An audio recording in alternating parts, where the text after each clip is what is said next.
So one of the things I love most about doing this is I get to help other content creators get started in all the different aspects that it takes to create content. One of those is tech. So in this video, we're going to talk about a microphone that was sent to me for review. A lot of us, when we're starting out, we don't know what microphones to pick up. We're looking for something that we can afford, that sounds great. And so I'm going to review a microphone today. This is the Tonor TC-777 that Tonor sent me for review. So we are going to talk about this microphone right now.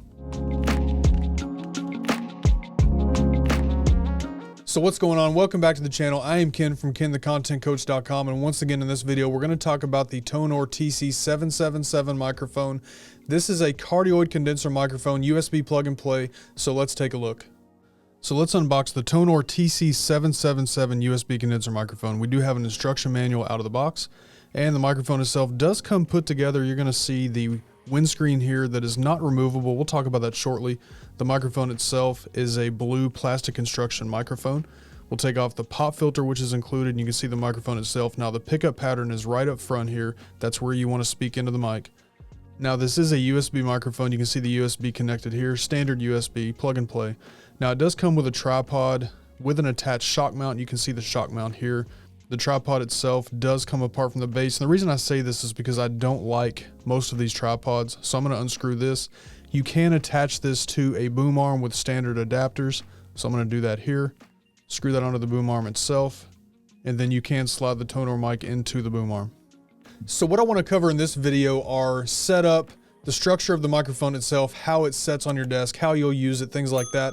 And then I want to cover the sound quality. Now, with that being said, I want to make sure that I make you know right up front that a company sending me a microphone does not play into my opinion about that microphone at all. My opinion is going to be my opinion no matter if I bought the microphone, if it was sent to me. I am given equipment to give fair and honest reviews, and that's what I do on this channel. I'm never going to sugarcoat something or just try to sell it to you, because I want you to be able to listen to what I have to say and then make an informed purchase. So I'll never just sugarcoat something or give you a good review just because a company sent it to me. So this is the Tonor TC-777. I actually like the way the microphone looks. I do enjoy you can use this as almost a handheld top microphone. I do like the way that looks. USB cable is connected. You cannot take this out. Standard USB. Now I don't particularly like this, but I wish this was able to be disconnected. But this is about a 5-foot USB cable, so plenty of room to plug into your Mac, and you literally just take this USB, plug it in. It is plug and play. That's all you have to do. Now, when I first took this microphone out, I did a test already. I did a live stream test, so I'm going to link that right at the top of the screen. You can go back and watch that live stream if you'd like. There's a lot of other information in there, kind of hanging out with my community, but it was an opportunity to test the microphone during a live stream scenario, so that's what we did. Now, one thing I noticed during that live stream is that when I first plugged the microphone in, I did have to go to my system settings on my Mac and actually increase the gain, increase the input volume through that. So very easy to do. All you have to do is go to your system properties for the sound. We're going to go to our sound and make sure that you click input at the top. And then after you do that, we'll select the Tonor TC-777, and you have the input volume here. So this is about where it started when I first hooked it up, right here in the middle. I did have to increase it up to right around here. That's going to give you full power going from the Mac out to your software. Now, once you've done that through the actual OS itself, you can now use this microphone for any application that accepts microphone input. You can use things like Audacity, GarageBand for sound recording. You can use Microsoft Teams, WebEx, Skype, things like that for live chat, or you can even use it with YouTube or other podcasting or live streaming platforms. Now, we are going to switch over in just a second to do an actual sound check with this microphone, but I want to show you some of the components of it that we did in the unboxing already. So once again, we do have a pop filter that slides over the top. Here's the microphone itself. Now, as I said during the unboxing, you do have to speak into the front of the mic here. The front of the mic is with the company logo, so this is where you would speak into it. And I will demonstrate this, but if you try to talk to the side or the back or the top, you're not going to get great sound out of it because the cardioid pattern is right up front. This is where the condenser actually is. So this is where you want to speak into.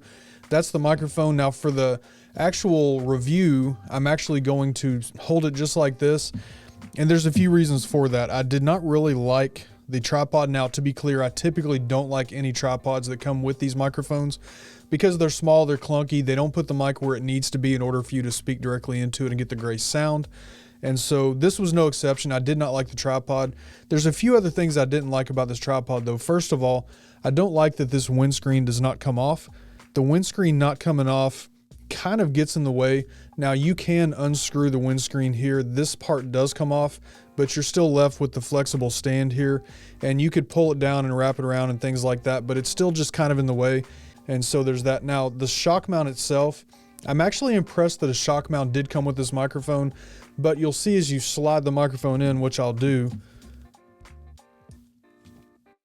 it's just kind of loose in here. Now typically you wouldn't have the USB cable in there with it, but just to show you, it's kind of loose. I think the construction of this shock mount of this tripod is just, it's not very well made. I don't really like this, so it immediately came off of this, and I did put it on the boom arm.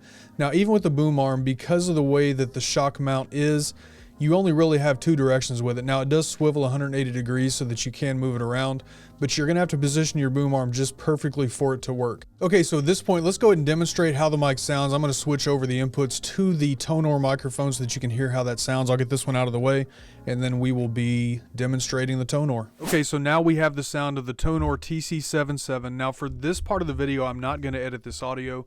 The way that you're hearing this right now is exactly what's gonna go out. I'm also gonna do an edited portion so you can hear that. Now once again, I did say that the pickup pattern, the condenser itself, is located right in the front of the microphone. So if I was to take this microphone and start spinning it around, you will hear a difference. Now at this point, I'm probably about 4 inches away from the microphone. And so let's start spinning. So I'm going to spin it over to the side. You should be hearing the sound a little bit dampened, a little bit less. We're going to spin it to the back. It should be a lot different now. Back to this side. We'll go to the top, and I'll keep spinning it around. And now we are back up front. So this is exactly where you want the mic to be held. I did notice in testing this that I got the best sound from right about this range. So you have to be really close to this microphone. Now, if I was to back off, I'll kind of back off this way a little bit. You can hear the sound change a little bit. And so right now I'm probably about a foot. I'll back off about 2 feet. So now I'm 2 feet from the microphone. You probably still hear me okay, but it's going to be a lot less. So that is a demonstration of what kind of sound you can expect out of this. Again, I did find that when I was testing this mic, that when I was right up close to it just like this, I think the mic sounded great. Now, let's go ahead and do a portion where I will edit the audio. Okay, so for this portion of the video, I will edit the audio in Final Cut Pro, kind of in post-production to give you an idea of how you can edit this audio. Now, I think it's important to note that I'm in a sound-treated studio. I have bass traps. I've got foam panels all over the place. I do have things around. I typically have very good sound coming out of here with the microphones that I use on a daily basis. And so this, with the editing, this should be about what you can expect to get from this microphone in a similar scenario.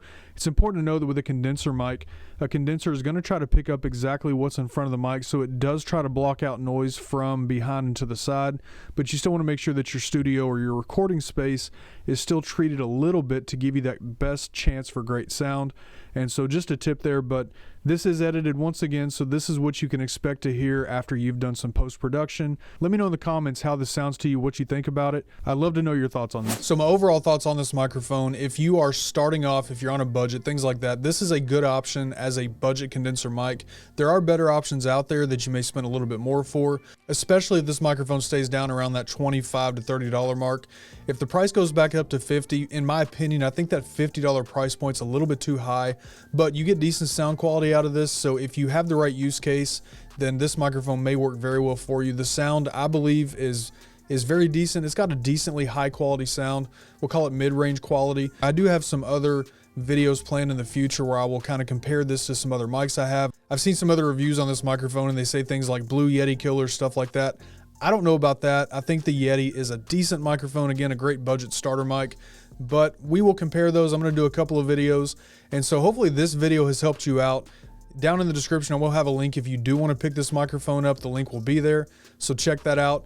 Also, make sure that you subscribe to the channel because I will be doing some comparisons in the future. Now, if you want to compare this microphone right now to a microphone that I've talked about in the past, then make sure you check out this video here. This video will actually walk you through a USB microphone that I've reviewed before, so you can compare the sound of this one to the sound of that microphone. Let me know your thoughts down in the comments. I appreciate you being here. As always, take care of yourselves, take care of each other. Just hit record. We'll see you with the next video.